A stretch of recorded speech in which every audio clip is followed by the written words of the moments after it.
This time, I'll be cooking beef with oyster sauce, or we call it in Thailand, noa naman hoy. So, let's do it. Hayaan nating uminit konti ang ating pan. And then, add some little of olive oil. Yeah. Let it hot. Let it get hot. Right. And then we will add na the garlic and onions together.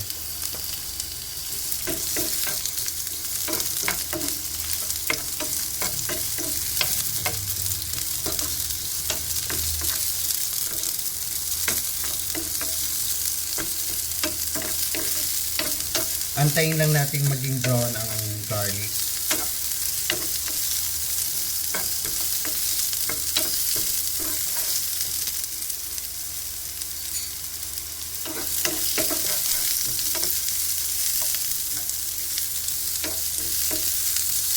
And then i-add na natin ang ating pieces and stem na mushrooms.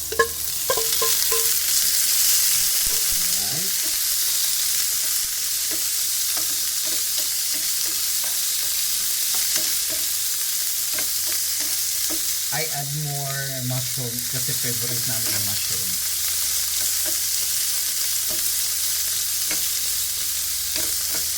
Ayan.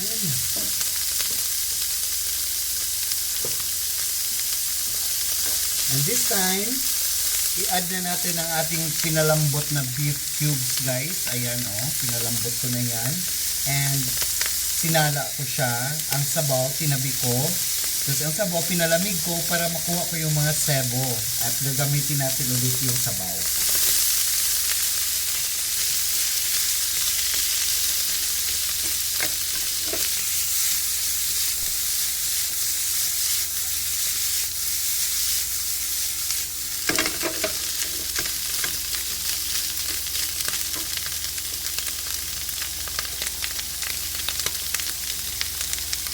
This time, maglalagay na tayo ng oyster sauce.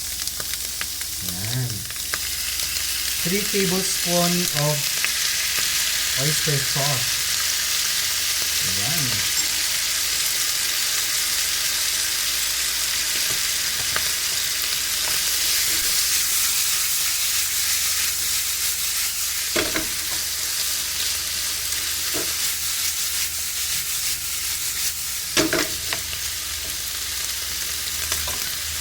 And then, i-add na natin ang ating soy sauce. 1.5 tablespoon lang, guys. Para di masyado maalat.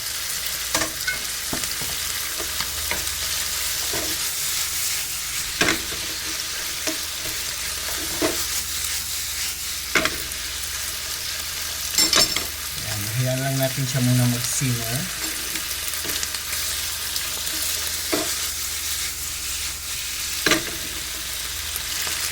And this time, mag-add naman tayo ng kalahating teaspoon lang, guys, na brown sugar. Ingay.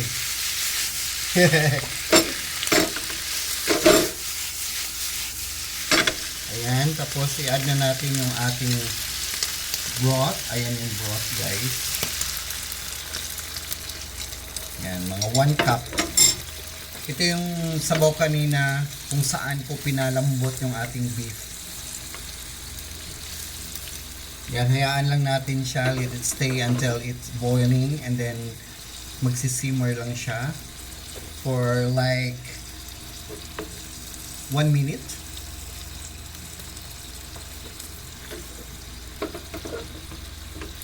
So yummy.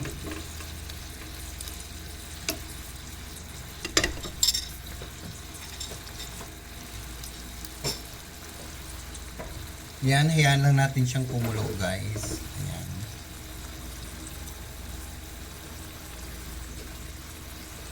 Ang sarap ng beef, guys, kasi super lambot.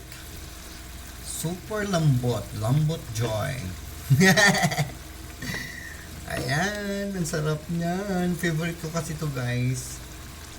Pwede siyang spicy, pwede siyang not spicy. But this time, kasi gabi na, I'll cook it for dinner.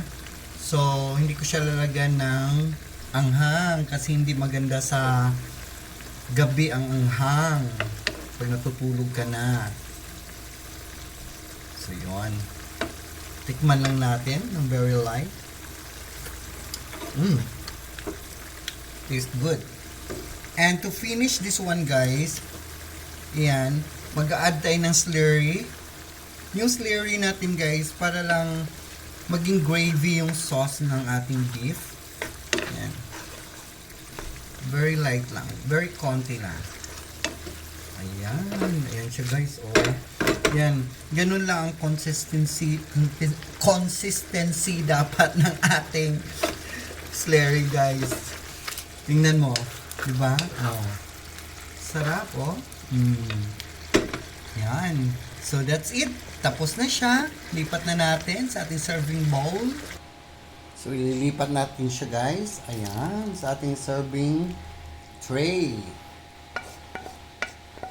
So, ganun lang siya kasimple, guys. Kayang-kaya nyo lutuin sa bahay. Make sure nyo lang, guys, na talagang mapalambot nyo ng maigi yung inyong mga beef cubes. Diba? So, don't forget to follow and subscribe my YouTube channel, guys. Chef A. Licious. Ayan. Maraming salamat po!